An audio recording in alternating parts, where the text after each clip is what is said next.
I have a philosophy that I live my life by, and it's called the Avocado Philosophy. The thing with the avocado is you we all know it. It's like Russian fucking roulette. We go to the shops, we buy an avocado, we get home, we cut it open, and we like, oh my God. And that's what kind of like my approach to life is. It's like, you know, we all have this avocado. How we use it and what we do with it is up to us.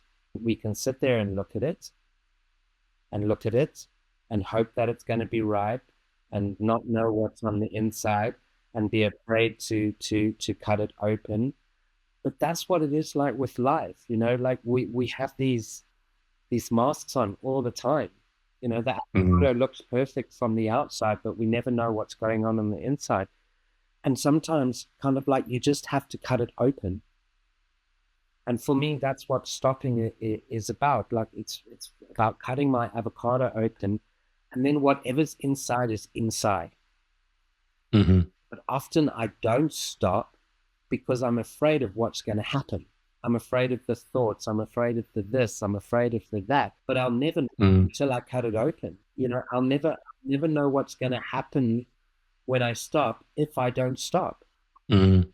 But then that's the joy of it. It's like if I cut my avocado open and it's shit, I can throw it away. I don't have to close it up and keep going, because the only way that I'm going to get rid of that chatter is by kind of like listening to it and saying, tell me something I don't fucking know. Yep.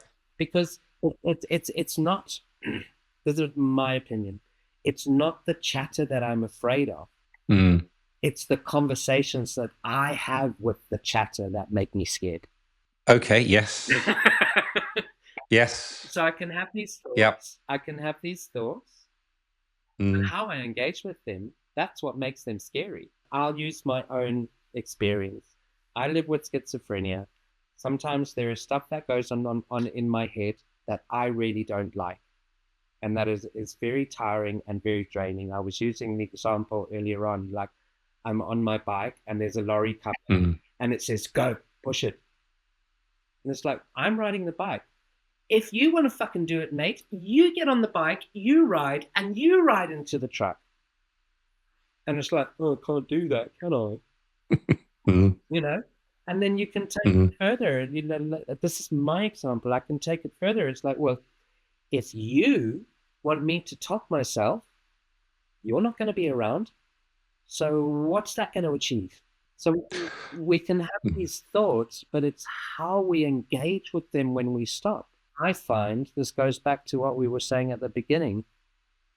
Joking with them gives them a place, Yep. because I don't have to be afraid of my thoughts. What I am afraid of is my thoughts about the thoughts. So if my thoughts come to me and say, "Oh, Gareth, you're a dick," but tell me something I don't fucking know. Yeah. Is that Yeah. is that the best that you can come up with? Because then what happens is, like I call part of the, working with things like schizophrenia, and that they talk about dissociation so that you are not your thoughts and all that. It's like, well, if your thoughts are there, give them a character. Take the power away from them. Don't give them power by engaging in conversation with them. Give them a character, give them a time, give them a place, and know that they're there for a reason. Because then when we do that, then we can give ourselves permission to stop and know that it's safe to stop. Yep. And Mm. if stopping is something new to us, you don't have to stop for an hour. Just stop for a minute. I can do that. I can stop for a minute. I like the idea of giving this a name and If, just saying, "Yeah, is that the best? Is that really the best?" but You've told me that 100 million times. I know there's nothing new there. Yeah.